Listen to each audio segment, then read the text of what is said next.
22 April 2025. ठिकाण जम्मू काश्मीर मधील पहलगाम.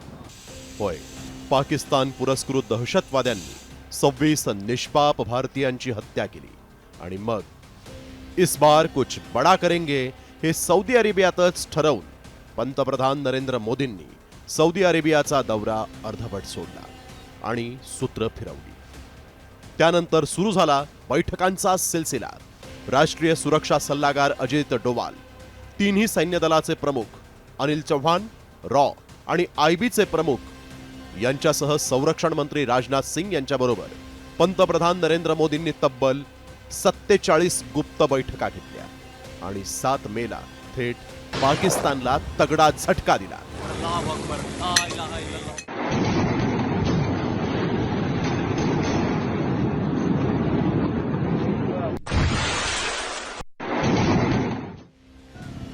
मात्र ऑपरेशन सिंदूर प्रत्यक्षात आणण्याआधी पंतप्रधान मोदींच्या टॉप सिक्रेट बैठकांचा घटनाक्रम कसा होता पाहूयात.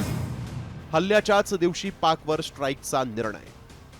भारतात दाखल होताच गुप्तचर आणि संरक्षण अधिकाऱ्यांसोबत टॉप सिक्रेट बैठक. दहशतवाद्यांच्या शोध मोहिमेच्या क्षणाक्षणाच्या माहितीवर लक्ष. पाकला चकमा देण्यासाठी वेगवेगळ्या रणनीती. दहशतवादी तळांवर हल्ल्यासाठी 3 प्लॅन बनवले. 6 मे टॉप सिक्रेट बैठकीनंतर प्लॅन ए राबवण्याचा निर्णय.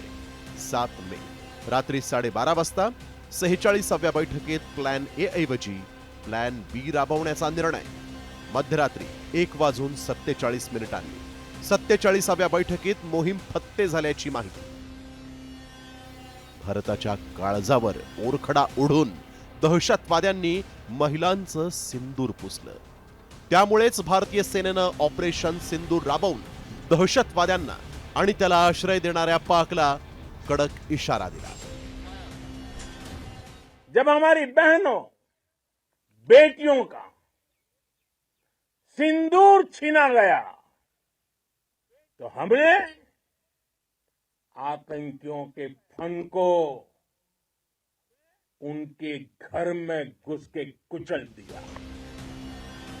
जेव्हा भारताकडे कोणी डोळे वाकडे करून बघतो तेव्हा त्यांचे डोळे काढण्याची ताकद भारत ठेवतोय.